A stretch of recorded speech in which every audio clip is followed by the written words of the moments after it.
Hey folks, welcome to my video on how I managed to be hired by some of the best head coaches on the planet time and time again.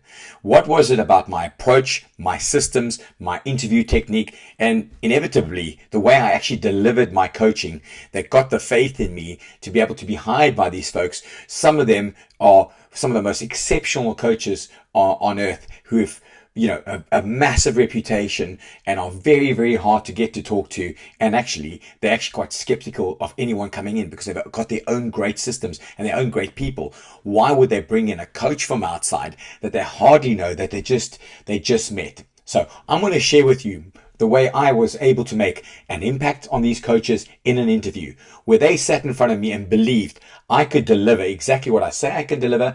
And once they'd done their homework and spoke to previous top head coaches who had worked with me and heard, well, this guy actually delivers exactly what he says he'll deliver. Now, I've been coaching professionally for over 20 years. And one of my secret sort of weapons is, or my USPs is the fact that I can get in front of a team and actually get them to buy in super quickly and perform out of their skin on defense. Now, normally we call this a grand slam offer. What is so special about me or somebody else that when you get in front of them, you actually think, well, this is why I'm in front of them. A grand slam offer essentially is what is your superpower and why people would stop to be coached by you or listen to you. So first of all, I think that one of the things that stood me in great stead is I'm able to communicate my message succinctly and clearly, and I know exactly what I represent and how to get that across. Now, I know that sounds obvious, but you need to believe in what you're doing and you need to know the style and the way you do things is very compelling and your language around it has to be fantastic. Now, that doesn't mean you've got 1,000 acronyms and you confuse people and try and dazzle them with too much language. It means you've got a concept that has a very unique spin from a total point of view, because all these top head coaches, they've heard about the game in so many different ways. Every facet of the game, from breakdown to attack to kicking game, aerial skills, they've had spiels on all these things and they watch a lot of footage. So the first thing that stands out that I have, well, I try to have, is when I talk about a department, I've got an angle on that department that they have never thought of before, which means you have to do a lot of homework on the game, have to be a deep thinker, and have the ability to affect a nuance in the game or an aspect of the game really well. That it's when people watch and say, this guy does tackle technique like no one else. This guy does defensive conditioning like no one else. This guy creates spacing, alignment, line speed, shape, and presents at a level where people think, that's really different. That's going to be effective. So the first things first is you have to believe in the method you use, but that method has to be special. And you have to get it across in a way that people believe you, but you can actually deliver. So for me, my strength was I played rugby from 4 years old, and I might not have had played for the Springboks, but I played for a long time in a country like South Africa where it's really tough to play rugby at club level and school level. And in the meantime, I'd done every form of martial arts. And martial arts, wrestling, judo, grappling, boxing, Thai boxing, etc., stood me in very good stead from having excellent body proprioception, great body awareness, and pound for pound strength, and actually gave me the ability to create a dogfighting contact anytime I needed to. So I had triple collision efforts. I had the ability to stay in a fight, get up and repeat that effort. And at the time, what I started to notice is not a lot of rugby players could do that. So that became part of my speciality, which is I thought, if players are getting big, they're getting strong, but they're stiff and they're not functional, what could my edge be as a player and then a coach that could be something that people seek out and want to be a part of? So I developed my own collision magician regime, which I use to keep me fit and strong, and I use for my MMA fights. And when I was training with Alan Temple-Jones, who was the Springbok Sevens conditioning coach, he actually said to me, he said, Omar, you're super explosive, you're very strong for your size, and you move very quickly. The Springbok Sevens need a collision coach, stroke defense coach. Can you demo what you do? And I did, and I got in. And so what immediately stuck out was the fact that I could cross between technical, tactical, and rugby knowledge and the conditioning side, where it was practical, functional conditioning for defense, but I created players who immediately I could make a difference in their posture, their entry into contact, their explosiveness, and mainly their hunger to be in contact. Now, what I found out early, because I was bullied, is when you get bullied and you're afraid, it's only because you don't have the tools. And I realized a lot of players had been coached badly in collisions. And collisions are one of the first things you need to fix, because it is the bottom of the pyramid and the foundation of the pyramid of defense, where if you don't have collision worthiness and you can't fight at the gain line, you've got nothing. But a lot of players get coached that badly. So what happens for them is they have a bad incident where they clock a knee in the face or take an elbow to the chin, or they fall badly on their face and like hyperextend their neck, all because they taught bad tackle technique, especially low tackling, and they don't have functional movement, they don't track nicely, they don't fold smoothly, the timing and the system don't come together, and suddenly they get injured a lot tackling and they don't feel great. So my USP was I went from somebody who was bullied and scared, and I learned how to fight, really, really well and really competitively, and I'd say very competently. And I realized you could translate that to rugby, because once you gave a player the ability to understand his certainty in his role, this is where you must stand, this is who you hit, this is how you hit them, this is how you stay in a dogfight in a collision, this is how you compete for the ball, get up and compete again. And they had that total roundness where they had power, endurance, details in the system, and so on. You suddenly saw that player get braver. And I knew that was going to be a secret weapon in my product. So wherever I went, my currency first was I could deliver what I said I would deliver, which is explosive, brutal, defensive athletes who are very bright and smart and could apply themselves time and time again and could go to places people weren't prepared to go to, because they were so well honed within this sort of defensive system that I created. So teams that had lost their edge when they used to be at the top and now they're falling down the table, or a team that was average to bottom table that could be relegated, that didn't have the wherewithal to fight for 80 minutes, they knew if they got me in, I was able to deliver what I said, which is high intensity efforts really quickly, developing the confidence of players virtually overnight. And I was blessed enough that I can get my message across in a clear, succinct way and make them believe. So in the interviews, when I brought across my narrative, the first point is my narrative was clear. I help teams find their momentum, spark, and brutality back in their defense by using functional explosive collision conditioning with the system in a marriage which creates brutal, smart defenders. That's the clear message. If they ask how, I talk about blending periodization with rugby nous and technical rugby. And then I had that narrative. And when I presented it, it was clear as day I had something unique to show. That's part one, a unique system that has a why and then the how. Now, when I showed them the how, I believe the way I constructed my message and presented my interview was very, very different to other people. I had beautifully animated clips. I had a beautiful presentation where I used the latest sort of presentation software, whatever there was at the time. Sometimes it was PowerPoint, then it was Canva, and so on and so forth. Every time there was something new to use, I used and I integrated with Sports Code Elite, Tactic Pro, and all these sorts of things. So not only did I have my story ready and my Grand Slam offer ready, the presentation skills and the actual hardware and how it looked and felt was next level. And that is very, very important, because you've got their attention, you've got the narrative. Now they've got to look at your footage and they've got to look at your work. Obviously my work spoke for itself. Wow, massive collisions, huge work rate, great reads, but it came across beautifully. The cinematicness of the presentation grabbed them. So one, Grand Slam offer, two, presentation skills, and the ability to impress them with the actual presentation itself was massive. Obviously, let's not forget that I'd already started to develop a track record as somebody could take teams from crisis, right out of crisis to confidence, and then a trophy pretty quickly. So here we go to the next point. When I was given the job, it was given on the basis that I had a clear, definitive identity. I had a different way of doing things, which had a proven track record. And when I presented it, I had people able to buy in.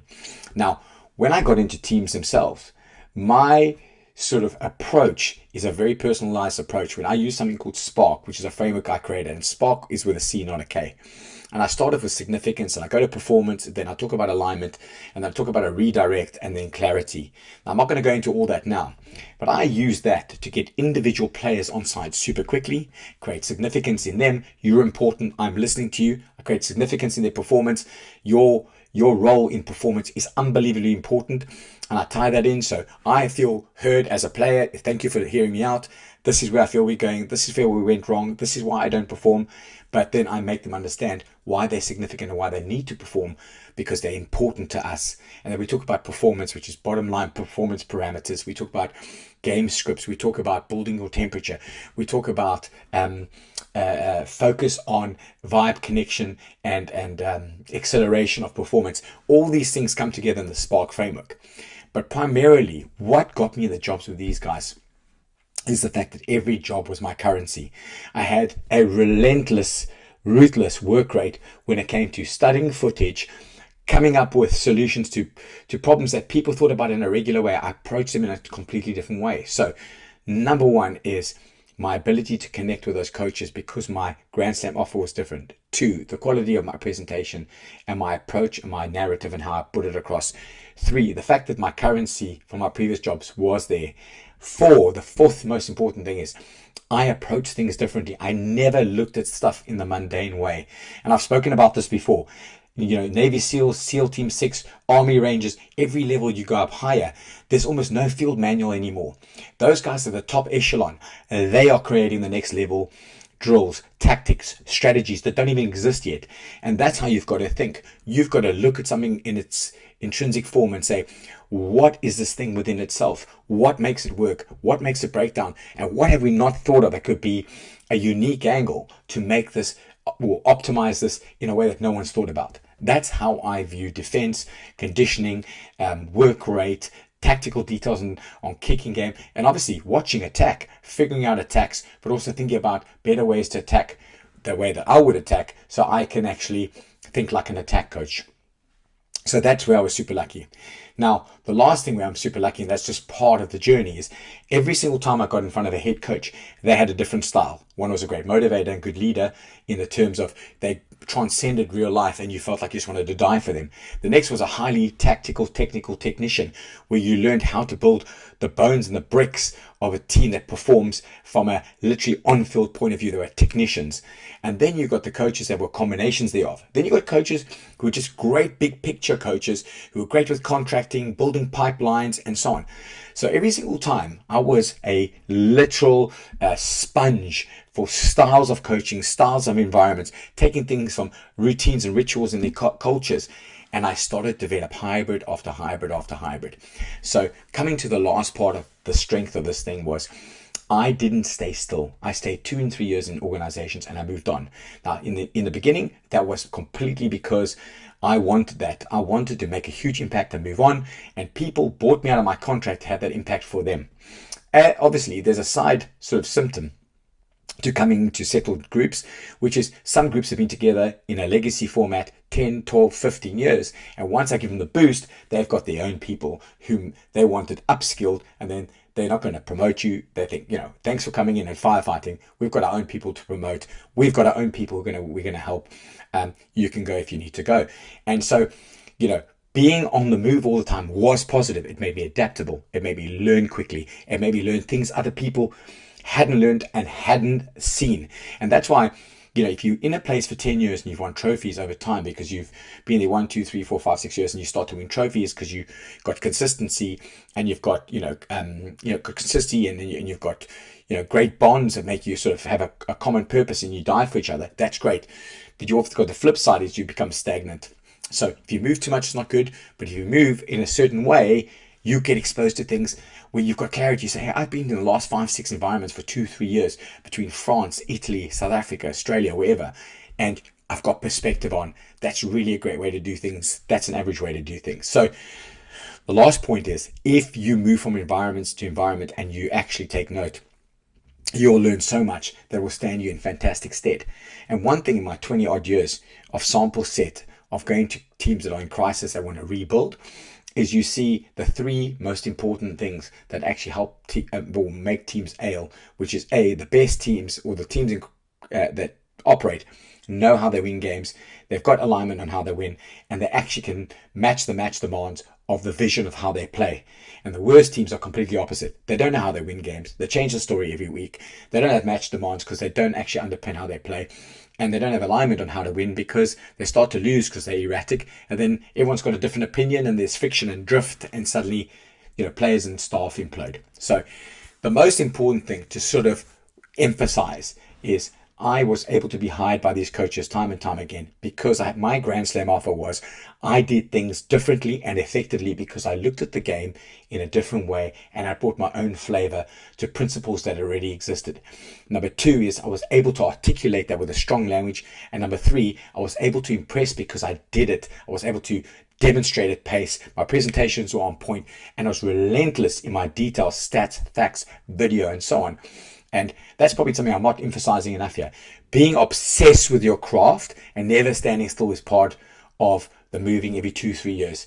And having that obsession for detail, the obsession that it's never good enough, is what makes you stand out. Because if you stand still in pro sport, if you're just happy with what you've done, you will not be the best. So that is my story in a nutshell. I hope that makes sense for all the coaches out there that are frustrated, that are thinking I'm not getting my breakthrough. You've got to understand the best coaches in the world are able to make things look seamless because they've got the eye on the big picture. They know what underpins it. They know what interlinks to what, and they don't change their mind every day. They know their Grand Slam offer. They're able to institute it, and they are able to look at things differently with that fresh language. And, it's like a real waltz. Pro rugby is like a waltz. Previews, reviews, mini unit meetings, field sessions, game strategy sessions, medical updates, performance meetings. It's got a real rhythm to it, and you've got to have that holistic view and keep that in mind, and you've got to be able to go into the details and keep that in mind. So my message to you, if you want to go to the top, is A, have your Grand Slam offer. B, be able to articulate it beautifully. C, bring it to life in a beautiful way that's going to impress people. And obviously, lastly, when you deliver, you've got to deliver big, and there's got to be noticeable, huge improvements in what you do, and sort of landmark results. Landmark results is what you need, and that gives you the currency for the next job. So I hope that helps. If you need anything from me, DM me the word coach or send me a message on Instagram.